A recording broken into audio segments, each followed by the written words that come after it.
साथियों, आपका real talk पे हार्दिक स्वागत है। तो दोस्तों, आज हम बात करने जा रहे हैं हिसार विधानसभा क्षेत्र के बारे में और बीजेपी के टिकट वितरण के बारे में।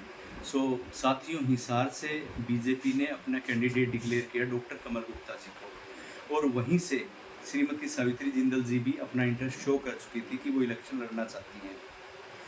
तो दोस्तों, उन्होंने अपनी जो रिक्वेस्ट है हाईकमान तक भी भेज दी थी श्रीमती सावित्री जिंदल ने। और ऐसा बताते हैं कि बीजेपी जो है वर्ल्ड की एक लार्जेस्ट पार्टी है। वो पहले सर्वे करती है हर सीट के ऊपर, कौन सा कैंडिडेट विनिंग है, कौन सा उनका कैंडिडेट जीत सकता है। तो दोस्तों, इन चीज़ों को देखकर तो ऐसा ही लग रहा है कि कहीं ना कहीं उनके सर्वे में बहुत बड़ी चूक हुई है, या तो स्थानीय नेताओं ने सर्वे गलत तरीके से हाईकमान को पेश किया गया, जिस जिस वजह से श्रीमती सावित्री जिंदल का नेम वहाँ से मिस हुआ। तो इस चीज़ को लेकर कल हिसार जिंदल हाउस में भी काफ़ी संख्या में श्रीमती सावित्री जिंदल जी के कार्यकर्ता वहाँ पे मौजूद हुए, जो कि एक उनके परिवार का ही सदस्य हैं। क्योंकि सावित्री जिंदल जी हिसार विधानसभा को अपना परिवार ही मानती हैं, क्योंकि हिसार विधानसभा क्षेत्र में ऑलमोस्ट हिसार का एरिया ही आता है। और वहाँ पे अपना जिंदल हॉस्पिटल है, और वहाँ पे JSL कंपनी भी है, जहाँ पे हज़ारों की तादाद में लोग काम करते हैं। और वहाँ पे काम करने वाला हर बंदा श्रीमती सावित्री जिंदल के एक परिवार का सदस्य है। तो दोस्तों, श्रीमती सावित्री जिंदल जी ने भी यही बोला था कि वो इलेक्शन लड़ना चाहती हैं, और ये लास्ट इलेक्शन है उनका, और ये 5 साल और हिसार के लोगों की सेवा करना चाहती हैं।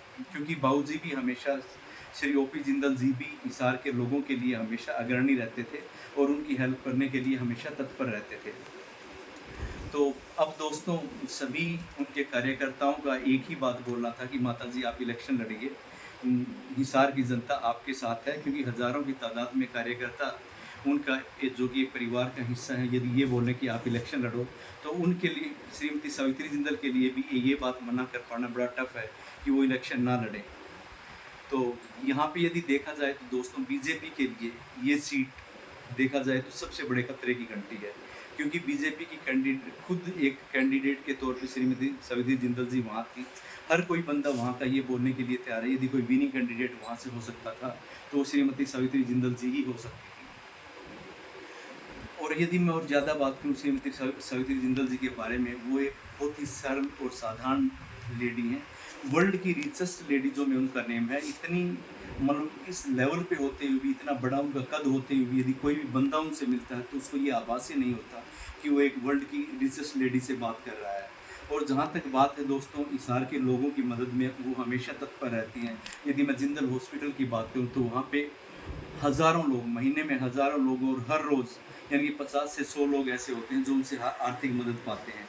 और ये तो पता ही नहीं कितने गरीब लोग हर रोज़ वहाँ से आटा मिलता है, खाने का सामग्री वगैरह मिलती है, कितने लोग वहाँ से खाने की सामग्री वगैरह लेते हैं। यानी कि हमेशा जिंदल परिवार वहाँ के लोगों के लिए तत्पर रहता है।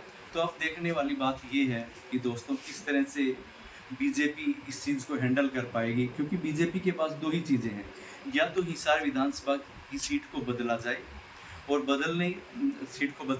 बदलने के बाद या तो श्रीमती सावित्री जिंदल जी को कैंडिडेट डिक्लेयर किया जाए, या किसी भी तरीके से सावित्री जिंदल जी को मनाया जाए, ताकि वो हिसार की अपनी सीट को सेफ रख सकें।